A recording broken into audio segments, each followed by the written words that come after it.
Hello my YouTube friends, it's Richard, founder of Short-Term Rental University and Airbnb Superhost. And today I'm delighted to be coming to you from the base of the Mount Jackson Hole Resort. Behind me is the Caldera House. I've been filming there all morning, but check that place out. It's a private club. I'm privileged to be a member there and I absolutely love it because of its proximity to the tram that you're likely going to see in this video. But the point of this video is a lot of people are looking at multifamily, right? Should I be considering multifamily or single family? And in multifamily investing, it obviously has scale as a convenience. You go and you buy a 24 unit or a 100 unit or a 3,000 unit. So in one transaction, you suddenly have instant scale. It may not be the best way to get started, and I have some reservations about it, but I just want to talk about it because when you make an investment decision, you are consciously making a counter negative decision.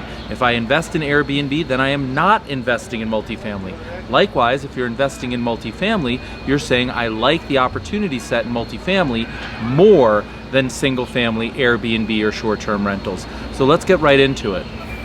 I just had the opportunity in Dallas. I met with a very successful Tony Robbins Platinum member who owns thousands of multifamily units, right? So dozens of buildings, thousands of units, incredibly successful, very wealthy. We'll take nothing away from any of that.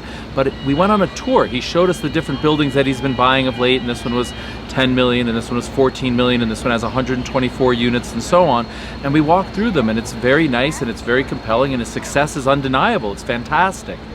But herein lies the opportunity and or the challenge. So multifamily investing, a lot of people know about it. A lot of people have been doing it for a very long period of time.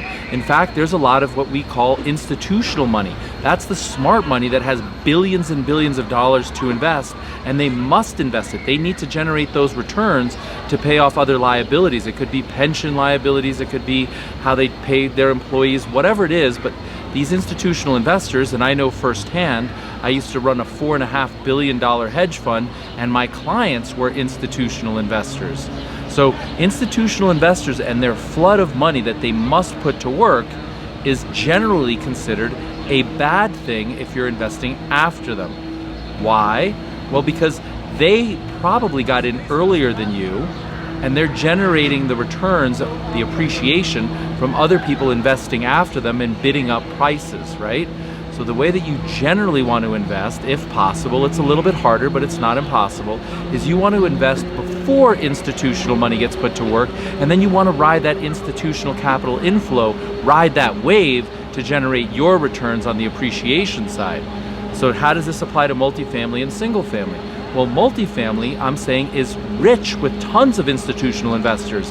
In fact, I think if you took a look at a broad-based institutional cross-section of investors around the world, every single one of them would likely have a toehold or larger investment in multifamily real estate. It's that prevalent, it's that well discovered, it's that routine and systematic, and in having that much exposure, institutional money managers have basically lowered the return. So as people flood into the space, somebody will say, I'll only do this for an 11% cap rate or rate of return. Somebody else will say, I'll take 10.5. Somebody else will say, I'll take 10. Somebody else says it's still attractive at 9.5, and then 9 and 8 and 7 and 6. And then all of a sudden you're into the low single digits and you're taking a lot of risk and you're tying up your capital in a very illiquid asset for a low rate of return. And that may not make sense. Why not look for opportunities where there is no institutional asset flow yet and let them discover it after you've made your investment and you're getting double-digit type returns. We're looking at today returns that are in the 20%, or maybe if you want to be more conservative, it's 18 or even 15% cash-on-cash returns. Nonetheless, it's still mid-teens as opposed to mid-single digits. So the rate of return is far greater, and it's not yet discovered asset class by institutional investors. So I was at the Tony Robbins Economic Summit in Whistler last February, where there were 6 billionaires talking about where we are in the investment cycle and the opportunity set and the risks. And I'll never forget when the professional real estate manager stood up, he put a slide up and talked about how you can invest in real estate and what different geographies, and those included all sorts of asset classes within real estate, including multifamily, industrial, commercial, retail, and several others. But you know what was absent? Short-term rentals. not even on the institutional mindset yet. Now that will change. And since we know it will change, what I would encourage you to do is to get long, get your foot in the door, get started now. And so when that institutional money starts to come in, that's what drives up price appreciations. So the yield compression, as rates of returns decrease, your property value is increasing as other people are trying to buy these. So we're at a very good opportunity set right now, today in 2019, to take advantage of this dislocation while it currently exists. And I'm not trying to dissuade you from doing multifamily. If you have a robust portfolio, there is a place for multifamily. There is a place for short-term rentals. There is a place for retail and industrial and commercial and all of that, right? Like, it makes a lot of sense. So if you only have the capability or the means to do one investment today in real estate and you're contemplating multifamily or single family, let's weigh the pros and the cons.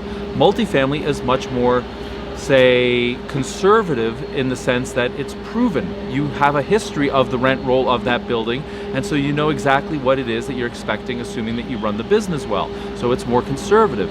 At the same time, for that conservative or that insurance, you're also willing to accept a lower rate of return, because not only are you willing to accept a lower rate of return, so too is institutional money and other people that are buying multifamily. It's a well-known asset class. It's very well picked over. I think the opportunity set today, while it might be very good in certain unique spots, overall it's an asset class that is largely well invested and well capitalized. So more conservative, lower rate of return, and 3, it's a bigger ticket item. So if you're just getting started and you don't have millions, that might not be the place to start. Let's contrast that with short-term rentals. Single family home, or even a condo or a 1-bedroom or an apartment or a studio. Lower ticket price, not well capitalized. Institutional money's not in the space right now, so you want to get in ahead of them. You want to make your investment and ride their wave as they start to discover this and start to really bid property values up, because the big massive wave, billions, tens of billions, hundreds of billions of dollars coming into the space, it's going to increase property values, right? That makes sense.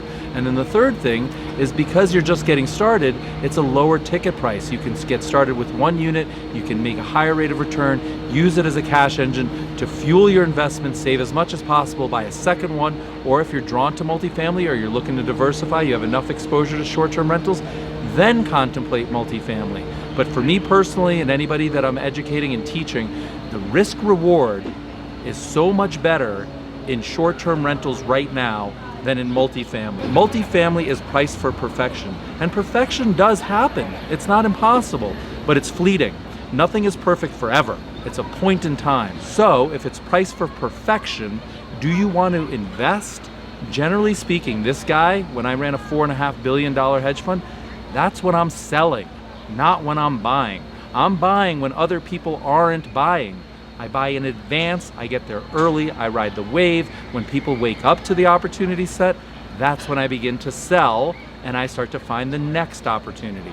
So I hope you found this interesting. Go ahead, multifamily investors, let me know why I'm wrong. Please, I'd love to hear your thoughts. I've spoken to many people, I've analyzed it a great deal. I've owned multifamily buildings.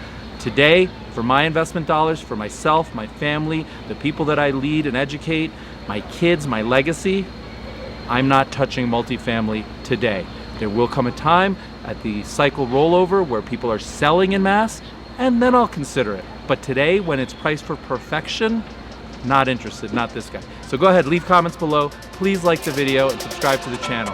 Yes!